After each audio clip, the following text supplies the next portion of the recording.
Good morning, afternoon, or evening, wherever you are, and welcome to another NerdTube episode review and discussion. This week, we're here talking about Discovery Season 5, Episode 4, Face the Strange. Um, Fun little time loop, but with a twist episode this week, and a chance to do some character stuff as well as some science stuff. Um, But before we get into all that, I want to introduce my co-hosts, some of the finest Trekkies I know. To my right, we've got Zam. How are you, sir? Fine, thank you. Well, I can't wait to talk about this excellent episode. Below him is cousin Cheeto. How are you, sir? Howdy, howdy. Just doing the spammer Rooney thing. Do By it the way, to I'm very it. excited to talk about the what would be the 100th episode if we actually got more episodes in a season of Star Trek. It felt very 100th episode.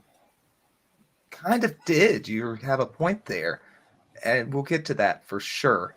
And to your left is Ensign Donkey. How are you, sir? I'm doing well. I enjoyed the clip show from Golden Girls.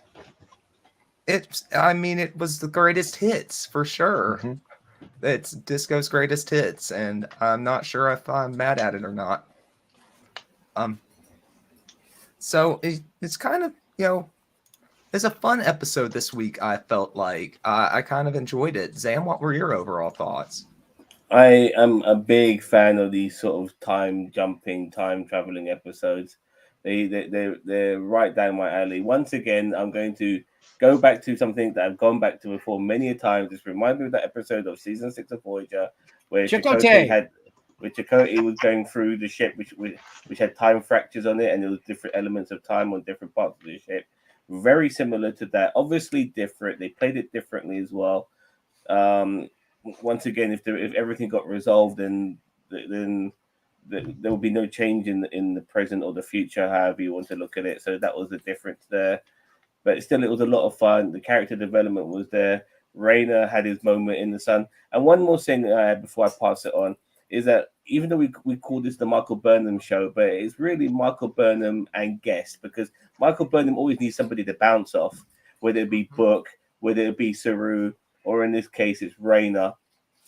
And sometimes you might need to add another person just to make that trifecta. Like last week it was Colbert, this week it's Stamets. So it's really that to a degree, but we got a little bit more from the rest of the crew too. A little dabble here and there, which was nice. So overall a fun episode, and I can't wait to talk about it in more detail. All right, Cheeto, your overall. Let's go to Donkey first. Your overall thoughts. Me first. I enjoyed it. It did feel like a clips show, which I'm okay with. It's nice to go back and revisit some people, especially Arium, although I feel like there could have been more time right there. It just it I don't know.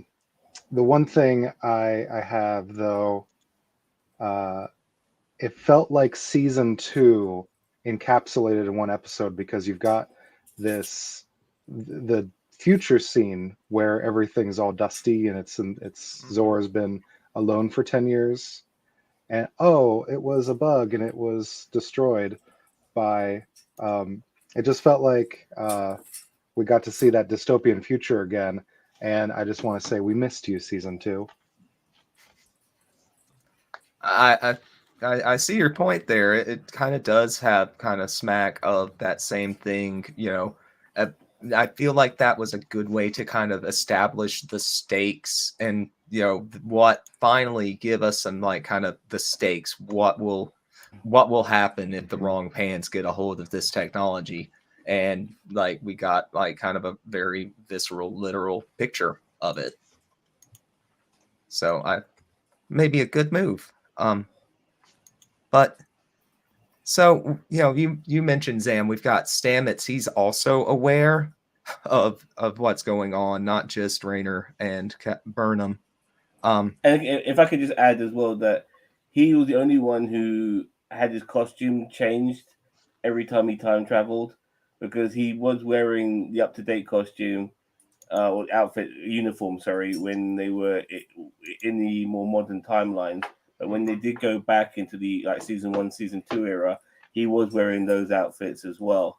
While Burnham and Raina, their outfits never changed. Yeah, because of wondering. what happened. That's because, well, he lives outside of time because of his tardigrade DNA. Yeah, so he's aware of it, but he's getting moved like the rest of the crew are. Burnham and Raynor aren't. Their uniforms aren't changing because they were in mid-beam when the thing happened. I paused the episode right there just so I could talk that line into my phone because that's like a quintessential Trek line. Well, because of his tardigrade DNA, he's outside of time and space. I had no idea what the hell they were talking about, and I was trying to understand what they were talking about and where all this fitted in the previous episodes. But all right, I'll just go along with it. That's why I thought to myself, let's just go with it. You know what I mean? Yeah. No, that willful suspension of disbelief. It's a good thing. It's fun. So another kind of key, we've kind of got what the premise is established. I want to we'll run through some key scenes and we can all give our thoughts about. Are your overall thoughts now, Cheeto? I wasn't sure if you were done with your spam or not. Oh yeah, I'm done. Okay.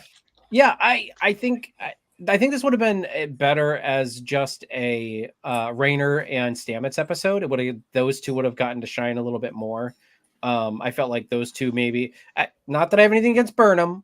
I mean, besides the normal problems we've always said is that it is the Michael Burnham show, and Zam's right. It's Burnham and friends. She does have to have somebody to bounce off of. But I really think this would have been a good Raynor and Stamets episode, or, for those two, if you had to have add a third person in there, I mean, maybe throw in one of like Reese or something like that, like one of the people we don't really know. But, just to kind of get us, or the one who was Reese, the one that with the constant that loves the Connie class, right? Yeah, we know Reese likes the curves on the the curves. So I think it would have been a great episode for them. But it would have been great if every time they time jump, they had to convince Reese every time because Reese was essential to the reset or something like that. I don't know. So I really felt reset. The reset. But no, I really felt like this would have been a good Raynor and Stamets episode. It's just Burnham had to be in there, and it's fine. My only issue with this episode, if I could bring it up now, but I'm worried I'll forget, is the fact that Stamets he pretty much lives in engineering. He's always there. The fact that he never bounced into his doppelganger once. No, he didn't bounce into his doppelganger because he was traveling. Yeah. Sorry, I get it now. Okay, fair enough. All right. Now Burnham, as I said, that line that I read. Okay, I get it. He's outside of time. Even though, so he's traveling with all the other crew. It's just, he's aware. That's why he was injured and stuff like that in sick bay. The other thing is, I love that this was basically Star Trek's version of the Endgame time travel shenanigans when they were going through, and then you have the Cap versus Cap fight. I was just waiting for when when Burnham knocked other Burnham past Burnham out, and she laid her out. She would have been like, "That is Starfleet's ass." And then walked away. Yeah, I got the Captain America vibes. I got it so much. Even the part where she knocked him out and all that. Oh my god, it is so Captain America. You know what I mean? Oh god. But I like this episode. I thought it was as we all said, it's a clip show, and it's fine. I don't mind a bad clip show. I only don't like the ones that seem out of nowhere, like in Star Trek Next Generation season 2, when it was that. But we've had 5 seasons, so we've got enough here to kind of you do. Yeah. Once you're into 5-6 season territory, then you can start doing the clip show. Yeah. That's it. Okay. What made this a good clip show though is because it was the set piece, kind of the setting. They didn't really go too much into the events of those times, and they played it more for the character development. And each one of these scenes that we get that kind of advance some of the overall kind of plots that are going on this season, the overarching ones. And I feel like they kind of did that in a clever way that I was fairly impressed with. So one of those scenes and one of those are kind of plot threads is the conflicted feelings that Michael still has for Book. and we get that scene where she runs into him and is trying to get away and go save the day, and they end up kissing. And Well, he gets his shirt off, doesn't Book- he? Like, yeah, baby, you Yeah. remember yeah. this? You remember these? You remember these? Remember these I bad do. boys? Book gets cock blocked by time. Yeah. That's true. It's sad. Any other thoughts Anyway. on kind of anyway? Any other thoughts on kind of that scene, or them what we think they're gonna do with that plot thread for the rest of the season? I knew as soon as she went to her quarters, I knew she was going to run into Book. That's my only thing, is like, wow, that was super predictable. Like, I think it would have been like more funny if it was like Tilly was sneaking into her room to like set up a surprise party or something, like something off the wall. Like, but you knew that she was going to run into Book, and she was going to have these conflicting feelings, and stuff like that. And I'm just like, that's kind of typical. So I kind of cringed at that moment. I thought it would have been better if they did something a little bit more off the wall, but I mean, right. They got to rekindle that somehow. No. So I mean, they're going can. to. I mean, all he has to do is take his shirt off. I mean, I almost got triggered. That did it for me. Right? Until Ariam appeared, yeah. Yeah. Book is every gay man's awakening. So then I went all in Ariam. Yeah, Ariam was cool. Nice little callback. It was nice to see her again. And I like what that. I thought that was a pretty well done scene there near the end. So we'll so any other thoughts about the 2 Michael Burnham scene? I mean, I kind of felt like we could have done without the fight, but I like the but fight. it's disco. You liked the fight? I did, because they were using a lot of like Vulcan combat techniques, and actually we don't. Honestly, I don't feel like we see that enough. Like when Burnham fight, like when there's fights in disco, you normally have like phaser fights and stuff. This was a true blue hand-to-hand combat, and you don't see that. And I know it's Trek, so hand-to-hand is not really their thing, but I'm like, I knew that Burnham had been trained in like the not the Quat Malat, but whatever the Vulcan jujitsu is. And I mean, we only get to see that like every so often, and it's like, it was kind of good to see here, especially 2 people that are literally the same person, literally have the same techniques. And you saw, like, you could just tell after 5 seasons the arc of that character, simply because Michael Burnham from season 1 was almost feral, like, she was she was and you see her now and how chilled she is and how she gets along with everybody and all of that, and she's so different to what she was in season 1. And I think that was a very good mirror.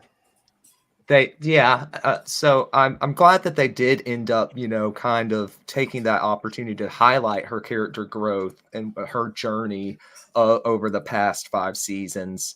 It just at least as a highlight of it at the end of the scene. But I don't know if maybe I would have maybe preferred to have seen kind of like a more dialogue heavy, longer kind of intro, like look at that dynamic. I actually don't agree. I think that came with Rayner and Burnham, and I was okay with that.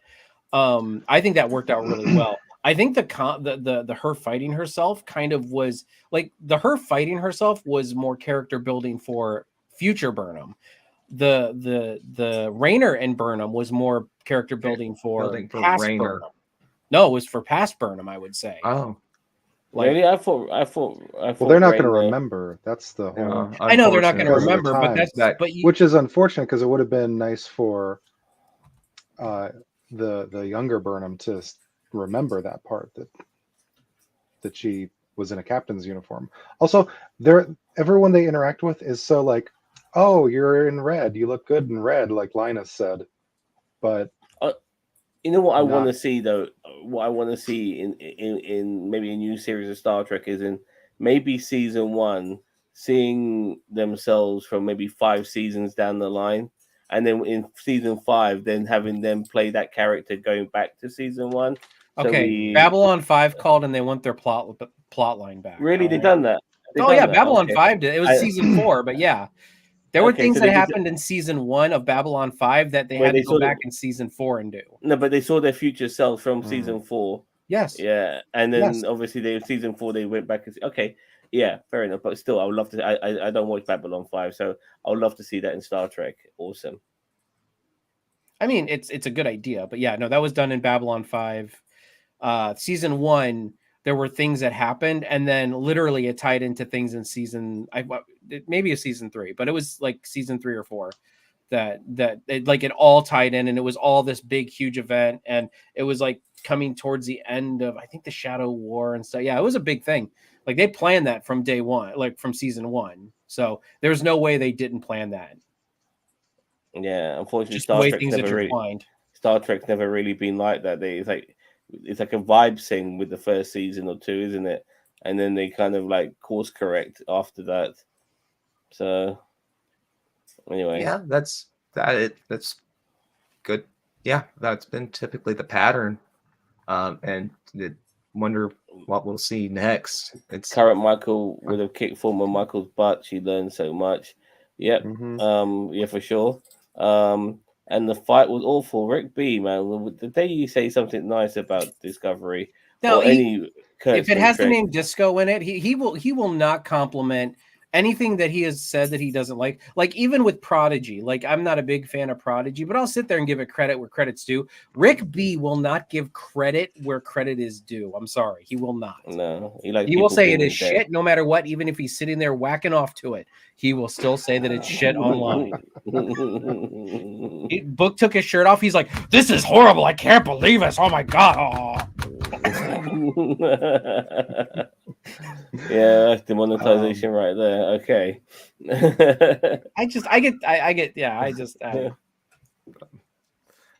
So Also, I'm sorry, I apologize. You want to? No, go for it. Stamets was also like a good character arc too, because in the Mhm. earlier seasons he was a bit of a grump. He was a bit of a misery guts. Mhm. You know, people never really got along with him. The way he cleared the engineering in the last exactly. there. Yeah, his crew's I'm grumpy. Get out of here. Yeah, I'm like that. By the third time he did it, I'm really mad. Get out and all of that. Absolutely hilarious. I thought Stamets had a lot of good moments in here, like with Reno, where she calls him Dr. Truffles, and I just absolutely love that. Reno was good Reno in this episode too. Yeah, Tig Notaro always brings her, her special brand of humor, and it's always a delight to see her as Reno. I know. I really wish she didn't have the health issues. I would love to see more of her, but I mean, she just does what she can, and I appreciate every scene she is in. Quality over quantity. I hope with oh, go ahead. Sorry, go on. No, please go ahead. Commander Grumpy Pants owes her a drink, and I hope they pay that off. Yeah, I hope they pay that off in the future here. She won't remember if you remember. I mean, Stamets will remember. Well, she won't remember, but he'll remember, and then he'll buy her the drink. Explain. Yeah. That would be cool to see. Let's see if they do pay that off in the future. And they were Burnham was telling the entire bridge crew at the end what happened. Yeah, at the end. So I mean, it's not like Stamets can't. It's not like Temporal Prime Directive where Stamets is like, he can't say anything to her. He'll probably eventually. I think it'll be a funny little nod though, like later on in the season when they're at Reds or whatever the bar is called, 10 forward or 10 backwards as Sam calls it. And 10 backwards. Yeah. But Stamets is fast becoming like the comic relief character of the show now, because even the way he was communicating with Raina, like hold your horses there and stuff like that, with the way he was talking, and that was a good interaction with them, where again Raina gets put in his place by someone else, and it showed some growth. It kind of shows that both characters, it showed them both being vulnerable for a little bit, and maybe, and let us see the little bit of that. Maybe Rainer's not so bad, and like in his core, maybe there's the heart of gold under that gruff exterior. Who knows? And see if they're going that direction with it. And that's why I think this would have been a much better Stamets Rainer episode, and then picking up that dynamic. And maybe picking up a third person along the way. What's the android's name? I can never remember her name. Arium. Like maybe they should have gotten to like that point earlier in the episode with Arium, and then maybe somehow she joins them through the time skipping, not joining the crew, because once everything is said and done, she knows that everything will return back to normal. But I don't know. I felt like Burnham being in this just felt heavy-handed for Burnham, even though there were some good points for it. I just felt like, yeah. No, but she was so much in the episode that she was on both sides of the equation. She was on the bridge and she was in engineering. She was way in this episode. They could have kept her in the episode by letting the past Burnham come in rather than so much of current Burnham. Yeah, or instead of Arium coming in, make maybe Burnham, like past Burnham or something. Regardless, I think this should have been more focused on Rayner and Stamets. Missed opportunity. They could have jumped in with Captain Pike. Ooh, Captain Daddy. Nice. There's nothing to credit, unfortunately. Season 3 of Picard was watchable. There's credit where credit is due. Okay. Yeah, okay. Season 3 is watchable. Okay. Yeah, season 3 of Picard. Negativity. I know, and like that's Mage's least favorite Trek recently, right? Am I right? That is absolutely my least favorite Trek recently. I mean, if you're gonna try to give props to something, give it to one of the good ones. Yeah, seriously. Strange New Worlds. No. Listen, Rick B, you can have your opinion, but I'm gonna give you shit for it today. That's how I'm feeling. Cheeto's grumpy and surly too. He should be set in engineering. He should have engineering as his backdrop. Hold on. Change to engineering to there, big guy. No, you gotta hit your comm badge and transport there. By the way, another transporter accident kind of themed episode.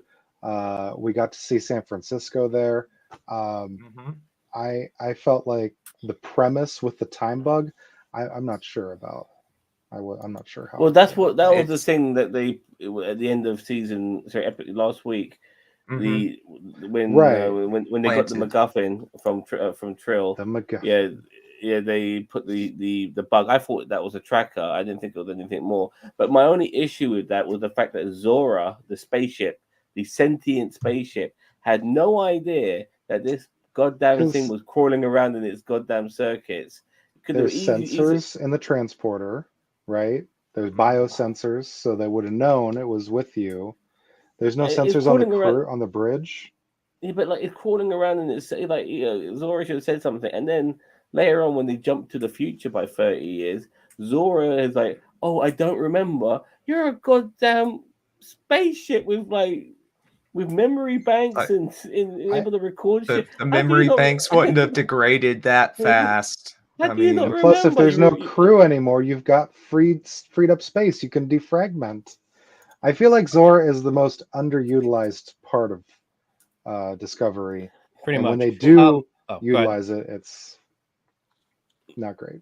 I want to address this. So yes, but okay, it is the Michael Burnham show, but that's the thing. This was the first show that came out, and Alex Kurtzman has learned from his mistakes. He really has. And I know you don't see it, but if you look at Lower Decks, Disco, even Picard as it's going along, is this a Michael Burnham show? Yes, and that's kind of the format that they've gotten better at, but stuck to. It's basically the TOS is the James T. Kirk show, and this is another run at that, but with Michael Burnham now being front and center. And once again, it just basically means that the supporting cast is just the rest of the crew who will join them now and again, just to add supporting members, because you need those extra crew members for it to balance up. But it's always going to be the Michael Burnham show, and it's just something you have to accept. But that's one of the few reasons why I'm glad it's ending, is just because hopefully some of the Discoveryisms will go with it, and then we can start with something else that'll be will not have those Discovery. But yes, it is still the first show that came out. There are going to be problems. The first 2 seasons were pretty bad, but they've gotten better. And I get that you don't like Alex Kurtzman or any of this new Trek, but it doesn't matter, because it's not, you're in the minority. And, at least when I'm in the minority, I know I'm in the minority. You know what I mean? So I also feel like compared with this show, if you do compare it with TOS, is is that you did get to know, or you do remember the names of the supporting crew. You do know who Chekhov is and Sulu is, and Chekhov Uhura didn't is. really become popular until Chekhov didn't have much to do Yeah, until the he, movies. no, but yes, he was still a season 2 character. But I get you, but still, I mean, even though that's the case, everyone else became recognized players. And I mean, Chekhov was the only guy who had his own theme music. In Star Trek 4 when he was being chased by the military police because they thought he was a Russian spy, and they had some sort of music that accompanied him to represent him. But regardless, I don't know, and this is something Vance Major said. I still don't know the names of these like the crew members. I know there's Reese and Bryce. I think is it Detmer? Oh, whoa. Yeah, Detmer. Whoa, but Is it Tyler? See, I don't like because like some of these people are constantly changing as well. Like we've got a whole Christopher. I new. think there's a Christopher on there too. I think Bryce has left as well, hasn't he? Did he? Yeah. Well, we saw him in the flashback scenes when they went Yeah. to earlier on, but he left in I haven't that seen new him in guy. the present recently. Yeah, No, I think but he left, and I think the Christopher guy. the other guy, the other black guy, he left. Yeah, and they then just we got- basically were like, well, we might as well just switch this one black guy for another black guy. It's like nobody will notice, right? It's like, oh God. yeah. I mean, it's not too bad, but the fact is, if they could have kept the actor, then why change him? I mean, he seemed to be in this episode. Maybe I don't know. I'd say maybe this was just a guest Scheduling thing, maybe. Yeah, maybe it was just a So- guest cameo comeback. Like maybe he is doing something else, and he's not. Yeah. And he didn't want to do season 5. You know what I mean? Like, Speaking of cameo comebacks, I was disappointed we didn't get to see Lorca. yes, I was They so hoping name to see dropped more. him, but they didn't show him. He was That on would've an been- away mission. That would have been the payoff. That would have been Yeah. such a big payoff, and see how modern Michael interacts with Lorca after not only knowing his true nature, but how much she's learned. That could have been a good moment Just to like kind of have- display her growth as a character. Let future Michael let him have it. Yeah, I mean, yeah, you mentioned some of the other protagonists and antagonists. It would have been nice to see Pike. It would have been nice to see Lorca. At some point, it would have been maybe a bit too much, a bit overwhelming. I don't know, but maybe at least one of them. So. And maybe Harry Mudd or something like that bumping into them. But he was in. You know, I would say he has his own time loop episode in season 1. Yeah, that was crazy as well, wasn't it? Yeah. So. Yeah. I just love the fact that he kept on killing Lorca. It was great. Oh, By the way- that episode was pretty awesome. I mean, speaking of time loop episodes, All right, Rick B. I'm not in the minority. Kurtzman has killed the franchise. Are you going to seriously say you're excited to see Traveling Cat? Look, my only give it reason a for shot. not being excited for the Starfleet Academy show is because I want it to be based in either Picard time or like TOS time. Which I think Picard time would be better. I don't really want it in the 32nd century, but I don't mind there being another 32nd century show. So I think there needs to be. So yeah, like, am I no? But that's only because I have my preconceived notions of what I wanted for a Starfleet Academy show. That's my fault. That's not their fault. If they give us something good, then I'll be happy with it. But just because I had my preconceived notions because I played the old Starfleet Academy game back in the day, that's why I'm like, oh, I really wish I would have had this. But that's it. I'm not fussed that much about it. we're still going to give it a chance and try to give it as much of an open-minded shot as possible. It's sad to see somebody let their preconceived notions and kind of stubborn, just sticking to a line and toeing the line, not enjoy something because of it. Like Star Trek is like a buffet, and there, if Exactly. it's not for you, let everybody else enjoy it. I don't like potato salad, but when I come to the picnic, I don't walk up and knock it right off the picnic table and say nobody can have potato salad. That crap's disgusting. And that's why I you would get say- invited to the cookout. I would say TOS and TNG are considerably different.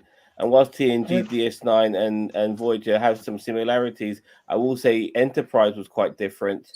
To maybe if you're going back to TNG from all these different generations, no pun included, and now we've got this genre of Star Trek now, and obviously the Kelvin timeline. Star Trek, you mentioned the buffet. It is a buffet. There is so much. There's so much in the movies. There's so much. There's so many different things in Star Trek. It can never all be the same, and it's constantly evolving. And it does parallel today's timelines as well when it comes to certain things. And let me put it this way: the Hello, only Mr. System. reason why I watched Prodigy as long as I did was because of the fact that we were reviewing it. And it's not the fact that, and I wasn't going to sit there and completely say, oh, it's not Star Trek. It's all complete garbage. It's like, no, I didn't particularly like it, but I also didn't sit there and try to ruin Zam's time with it. I'd make fun of him sometimes. It's like I make fun of him for liking Voyager. Like we just shoot and jive back and forth. Go ahead. There's always something good to find in even a bad Trek. Even a bad movie, a bad show, there's always something good to find or something enjoyable part of it, even if some of it's bad. If you really want to be part of a hateful fan base, go be a part of the Star Wars fan base. They will welcome you with open arms. Yeah, and we can I lost my train of thought. But Rick B, we're all in our late 20s now. We're not going to sit for a Starfleet Academy show. The franchise has been diluted with crap. That's why we speak up to make our voices heard. Then, first off, you're in your late 20s. Well, good for you. I'm in my late 40s. I was about to say I'm 40. Like I'm so glad that you're that stubborn, that young. I can't wait till you're an old guy. Can you imagine? I always pictured you as a boomer. I remember when TikToks were 3 minutes long. I'll be 47 in just over a month. So I don't want to showcase too much of the negativity. As I said, you get crotch.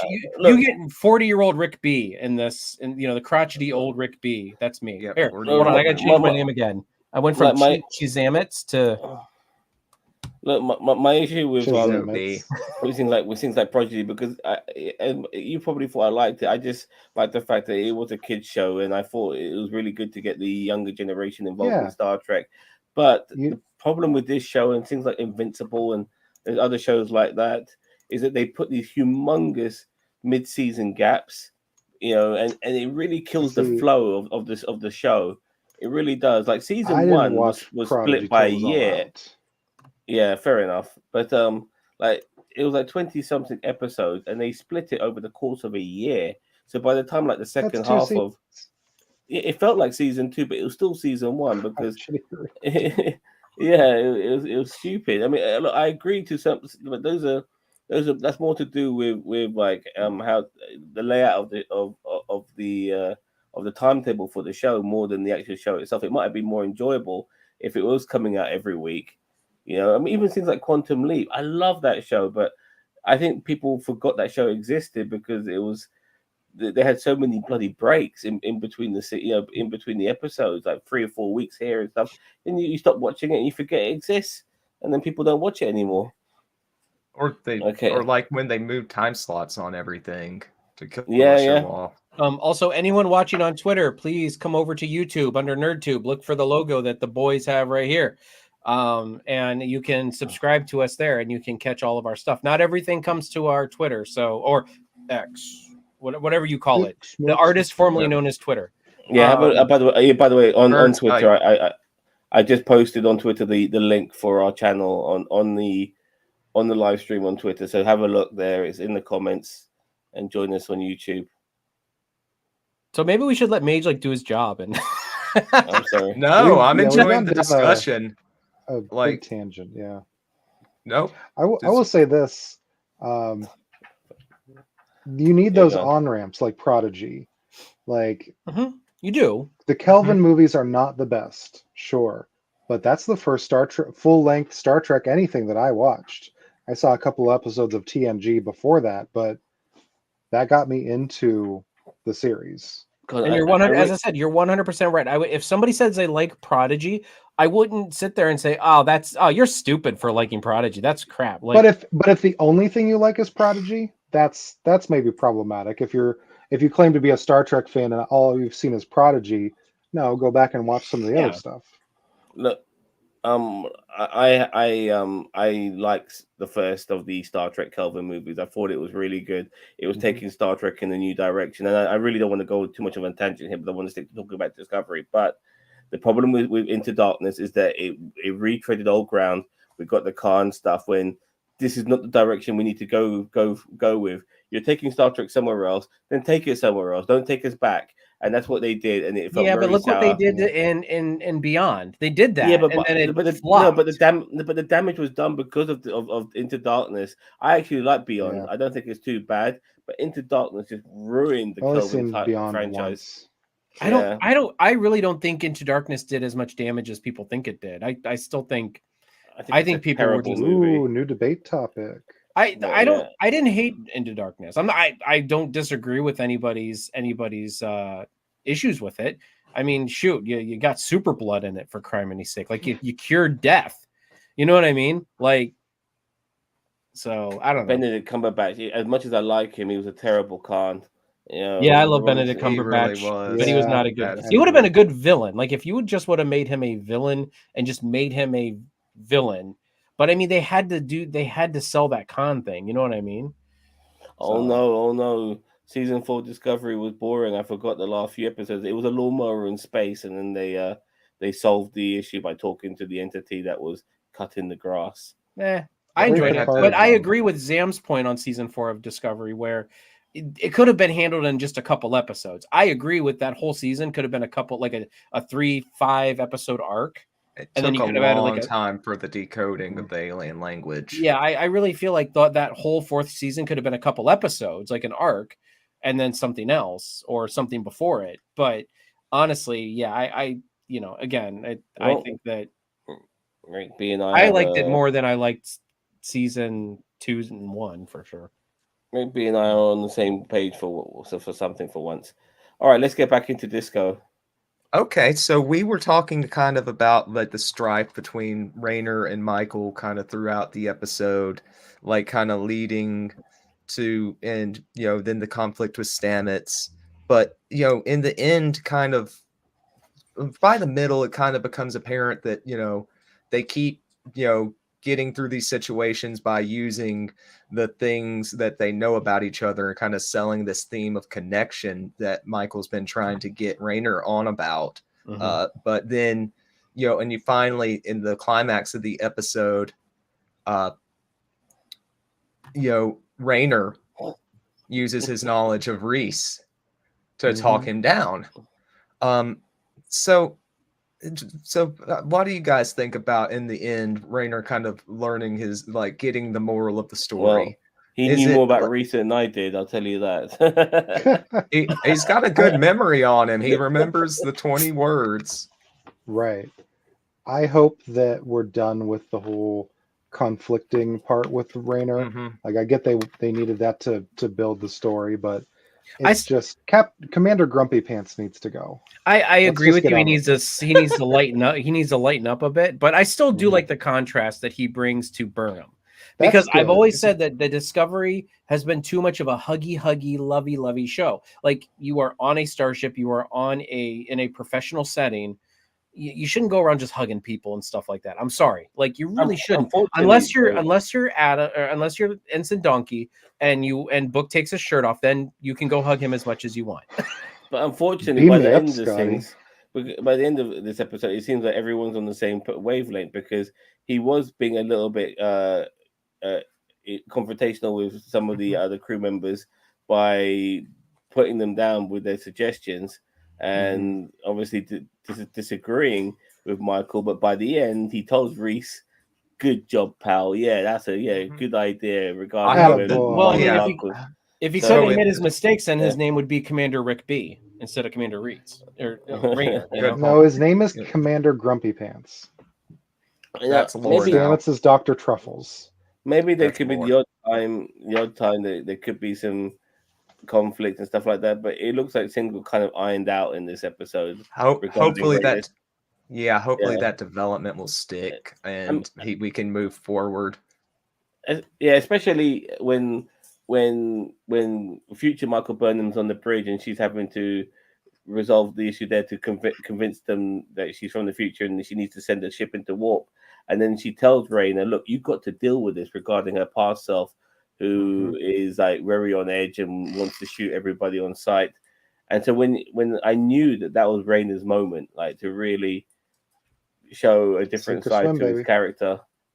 I love when he walked up to Burnham, like, and put, like, I love when they do that and they do it well. Like when he walked right up and the phaser's in his chest and he's like, if you're gonna do it, do it. Like essentially saying, if you're gonna do it, but you need to believe me right now that we're out of time. And he sold it so well. He didn't say it, but he said it with his body language. I guess is what Cheeto's saying. No, I mean, he said it with body language, but he said to them, "Please let us complete our mission." He was like really being diplomatic, which was something that he's not been at all, which was, So I think it would have been amazing to see Lorca and why am I forgetting his name? Rains? No, what? Rainer. I would have loved to have seen Lorca and Rainer wrestling, sir. Lorca can't be reasoned with because he is from a parallel universe, where his whole time in season 1 was just there to trick everyone so he can get back to his universe. Zam. It's the mirror universe. It's a parallel universe, regardless of it being a mirror universe. I mirrored myself. Oh, okay. Oh. You got only half a face almost. It's weird how the green screen's working. I know, it's because of my glasses. So one thing though, like, do you feel like Rainer's being shoved down our throats? A little bit. Oh. It's hard to tell with you. Where was? I can't remember when you mentioned the compliment, but fair enough. He said he was when he said in our mid-20s. Oh, look. Okay, look. I know Ginger Greek has to be talking out of his ass. He's trolling now. This is the guy who thought. See me trolling. This is the guy who thought Stop All My Mum Will Shoot is a good movie. The only person I've ever met who doesn't like Big Trouble in Little China, and now he's telling me Into Darkness was the best Trek film ever. Please, you know what? Kick him. I love this comment from Rick B. Oh, cool. Oh wow. Okay, credit where credit is due. That is good. That is good. Build a space wall to keep Captain Illegal Immigrant. Captain Illegal Immigrant Lorca. And build a wall. We'll make the mirror universe pay for it. Yes, we'll make the mirror universe pay for it. Well, the way Rainer work, in my opinion, is that even if he's confrontational and he has alternative views, Sam's still taking it serious. We should. It's a shit joke, by the way. I laughed at it, chuckled. Now moving on. Yeah, but regarding to make Rainer work is that sometimes he's more barbaric, brutal. Punch first, talk. Ask questions second. It should work now and again to justify his position, because everything he does when he was being this jarhead seemed to have backfired. So now and again we need to see his position work now and again, and that hasn't happened. And if anything, being more like how Burnham wants him to be has worked for him, and I'm not sure if I like that. I would prefer his style just to work now and again. So here's the episode that needs to happen in when their little chase thing takes them to Tellar, home of the Tellarites, and then you could just let Rainer just go, like insult the heck out of him, man. I thought he was part Tellarite when I first saw him. I'm like, the way he acted, I'm like, he's got to be part Tellarite. Well, he's gonna do 150 races of the Federation and me, and then he's gonna look at his genetic code and he's gonna see he's like 0.5% Tellarite. I see. Like 23 and me, man. You know what? Yeah, I get it what now. You did there. Yeah, because there's 150 races in the Federation. Well, they're not in the 23rd century. There's not that many, or in the 32nd century. Well, regarding this episode, though, with them picking up 2 pieces of the MacGuffin. This was like, I'm not saying it was a filler episode, but it was that episode where we can't keep getting MacGuffin. Well, we can't keep getting MacGuffin pieces, or we'll collect them all before run them out. The pacing will be too fast. Yeah, exactly. It's It's already I- going to be short because it's the 10 episode seasons. Oh, go ahead, Adam. I wish it was 10 seasons, just to make Rickby and Zam and Cheeto mad. Discovery. What are you on about? I was gonna say, Yeah, I'm sad. I mean, we need 5 does not need to become the new 7. Like they're canceling I don't- Lower Decks after because 5 I'm seasons Yeah, can we- too. Can we cry Because I'm- about that for a little bit? I don't No, want it to After I don't rankings. want it to end. I wasn't I'm just hoping it critical. would end. That's Yeah. being critical and disliking are two different things. Yeah, I don't dislike it. Ever since season 3, I don't dislike Discovery at all. It's gotten it's markedly. It's gotten Well, ever since they went- Markedly, yes, Markedly improved. I I understand. went into the future. It's just been much better. No, I didn't catch it at the end of the episode where so they lost 6 hours of their lives, Mhm. and Maul and Locke caught Got up to ahead of them and got the clue and left. How did they know where to go next? I didn't catch that. I don't think they showed us. Yeah, they're not certain they're going to be able to. They're going to like try to follow this half of warp signature they've got.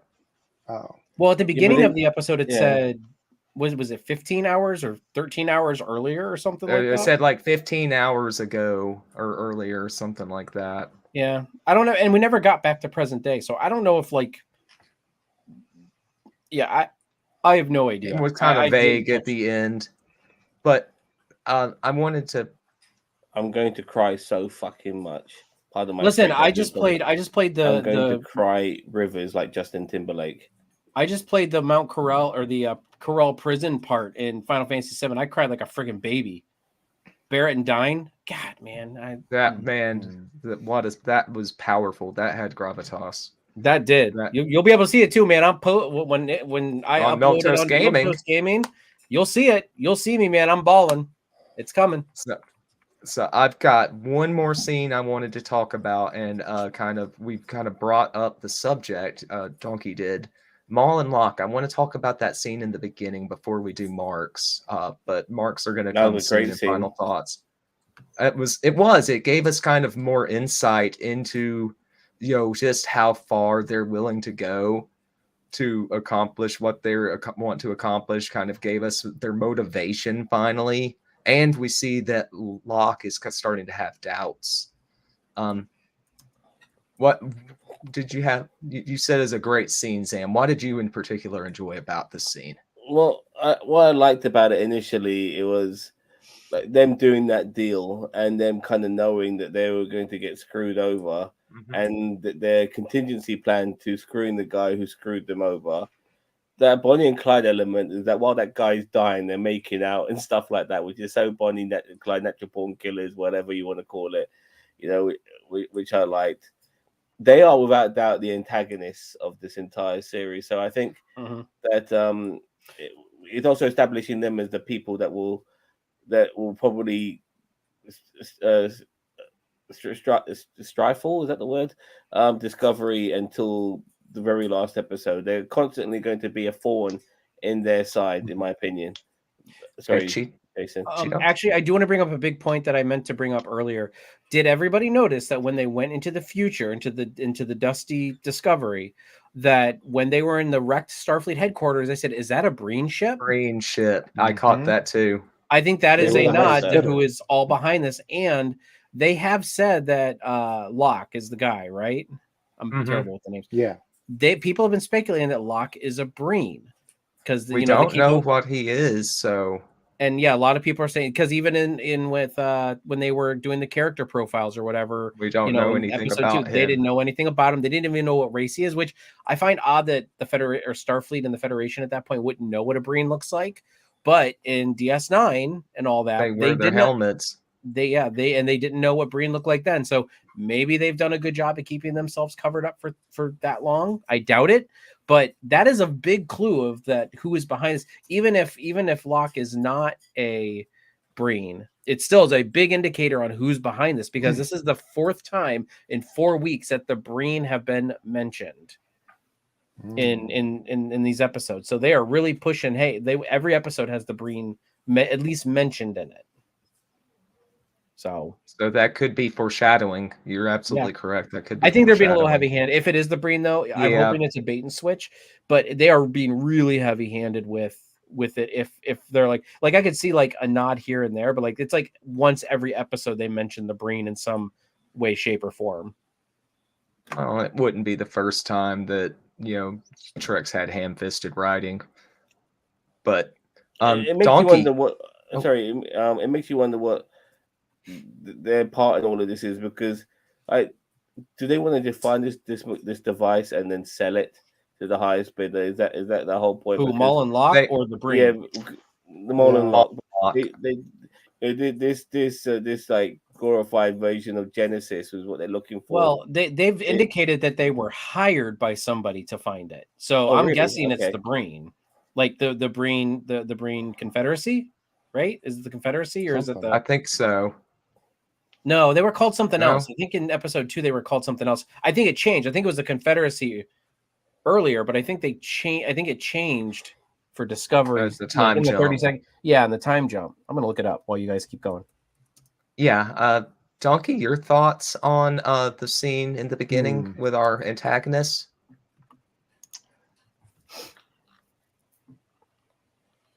No strong feelings one way or another? Not really. It I guess it was not really clear, I guess, how they figured out where Discovery went. To me, The Breen Imperium is what it is. Imperium. Yeah, they paid some guy some latinum for some information, but how did that guy know? Who they already owed. I don't know. I not You'd like feeling to great see about some them, I more guess. exposition? Yeah, I You'd think like I'd to like see to a see little bit more behind them. That's how I felt along with a couple of things here. Like they don't give like the time bug. Okay, they Rayner identifies what it is real quick. Oh, it's time bug. It's left over from the temporal war. Okay, but you've barely mentioned the temporal war. It came up when they sent Giorgio back with the thing on the one planet. What was it called? The You're talking about with the city on the or the gate. City on the Edge of Forever. Yeah, what's the gate called? The Oh, I don't remember.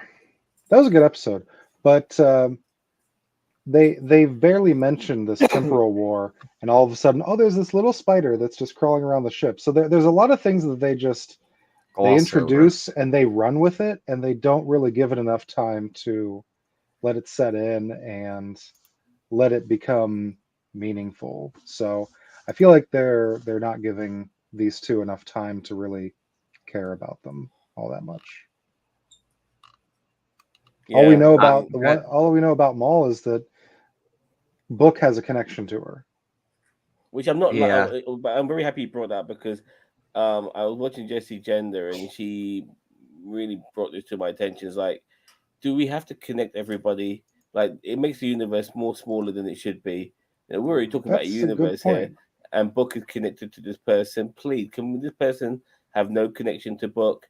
I know maybe they want to add some story to this of it in the latter episodes. I'm sure it's going to be very relevant for the That sake of maybe it'll storytelling. save her and But Yeah, I just feel like this sort of stuff really annoys me. You know, like when people are connected in various ways, it just makes the universe way smaller than it should be. Sometimes there should be no connection between our good guys and our bad guys. They just happen to be the people we're chasing, and that's it. And try and find some relevant story arcs elsewhere. You know, instead of having to have this bullshit connection. Guardian Yeah, of Forever. it makes it feel forced. Guardians of Yeah. Forever. Yeah, the Guardian of Forever. That's what it was. Yeah.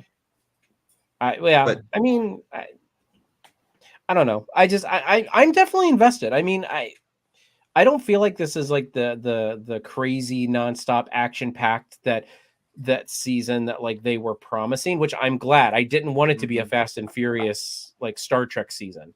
I don't mind the pacing of this season. I like the fact that it's kind of like we're doing a galactic tour, because this is the first episode that we haven't gone to a new world. Well, not even a new world, but like a world in the the 32nd century. You know, like it was great to revisit Trill, but you know, in the first 2 episodes we were visiting other places. This one's the only one where we really haven't yet, but it was kind of the clip show, so we were kind of all Except for over. Earth for a moment. We got to Huh? see San Francisco for a Yeah, we moment. had to see San Francisco for a hot minute in the in the Mhm. 22nd or 23rd, 22nd century, 22nd century. 33rd. Well, yeah, because they wait. were building Discovery. Yeah, I wish I Yes, would have so seen a maybe little bit 22nd. more of that point though. Like that would have Mhm. been nice to kind of see, like, you know, Like if something. they had zoomed out and you got to see Yeah, the ship maybe. being built. Yeah. Mhm. Yeah. So, all right. I think Again, Mage. So- Unless you have any other. Oh, go ahead. No, do you want to throw up the poll and we'll start with some final thoughts? It is already up, my man. Awesome. Zam, By the way, we'll anyone start- new that we've got a bunch of people watching on Twitter again. Okay, awesome. There should be a link. If you can, head over to YouTube and subscribe to us on YouTube. We have tons of content, not just Star Trek. So check us out there. That's where we primarily set up our base camp. I'm yeah, going to lots give of good this stuff here. This was a good episode. I enjoyed it thoroughly. I still had my gripes, but my gripes weren't in a way hindering my enjoyment of the episode, if you know what I mean. Usually I can have issues with an episode and they are such major issues that they spoil my enjoyment because I'm too busy thinking about them. That wasn't the case, even though those gripes were there. I'm going to give this episode a solid 8 out of 10. Very fair. Cheetah?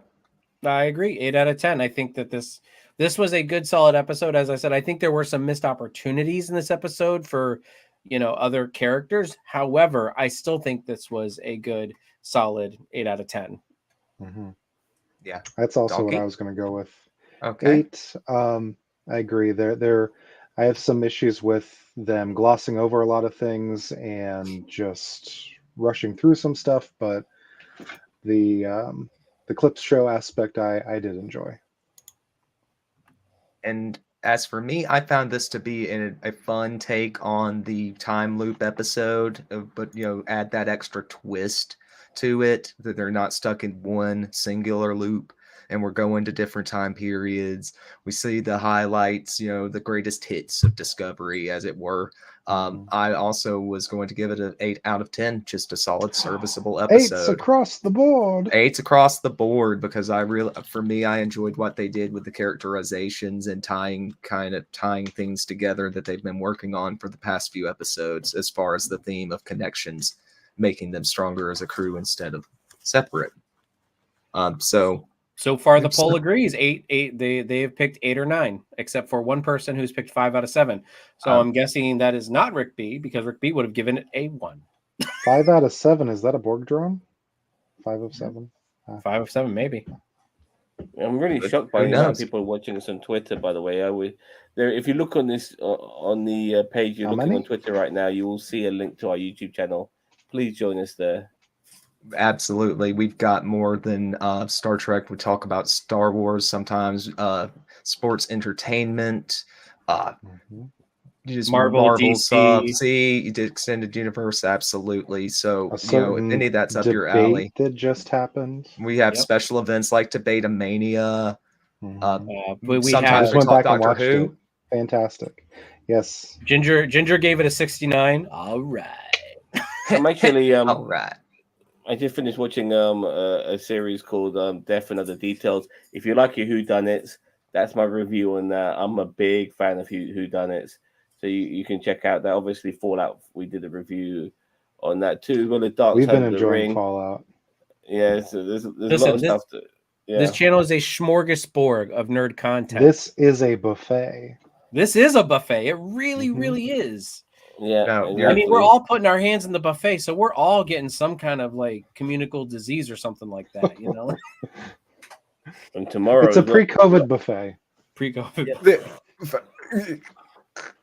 I don't know if that's better or worse.